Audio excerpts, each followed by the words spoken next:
बिस्मिल्लाहिर्रहमानिर्रहीम। अस्सलामु अलैकुम वरहमतुल्लाहि वबरकातुहू। प्यारे नाज़रीन व सामीन, उम्मीद है कि आप सब खैरियत से होंगे। प्यारे बहनों और भाइयों, आज आपके सामने एक छोटा सा वजीफ़ा लेके हाज़िर हुआ हूँ।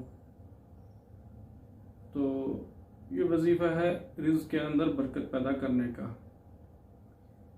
घर से परेशानी दूर करने का। तो भाइयों, रिज़्क़ में कमी कैसे होती है, सबसे पहले तो ये जानना ज़रूरी है। रिज़्क़ में कमी घर के अंदर लड़ाई झगड़े, वालिदैन के लड़ाई झगड़े, बहन भाइयों के अंदर लड़ाई झगड़े, इससे घर के अंदर नहुसत पैदा होती है और रिज़्क़ के अंदर भी कमी वाक़या होती है। सबसे पहले तो ये नोट फरमा लें और इसको दूर करने की कोशिश करें अगर किसी घर में कोई ऐसा मसला है।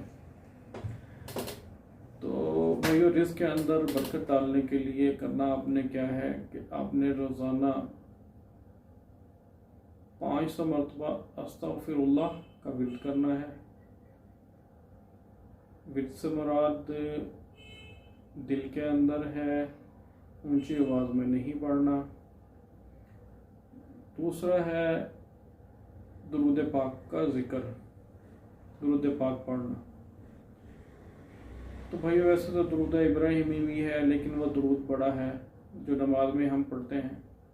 तो इसके लिए एक छोटा सा दुरूद शरीफ है सल्लल्लाहु अलैहि वसल्लम। इसके अंदर दुरूद भी है और सलाम भी है। तो आप इसको कम से कम दिन में 1000 मरतबा पढ़ें। 1000 मरतबा पढ़ने में कोई 15-20 मिनट ज़्यादा से ज़्यादा लगते हैं। तो इसी तरह अस्तग़फिरुल्लाह पढ़ने में भी कोई इतना टाइम नहीं लगता। तो इनको पढ़ने से फ़ायदा ये होगा कि घर के अंदर जो नहुसत है वो भी ख़त्म हो जाएगी, जो रिज़्क़ है उसके अंदर भी बरकत आएगी। तो इस तरह के छोटे छोटे वज़ाइफ का मामूल बना लें तो इंशाअल्लाह आप लोगों को बहुत फ़ायदा होगा। तो उम्मीद है आप लोग इस वजीफ़े को करके देखेंगे और इस पे अमल करेंगे, तो फिर आपको पता चलेगा कि ये छोटे से दो वज़ाइफ जो हैं इनका कितना फ़ायदा है।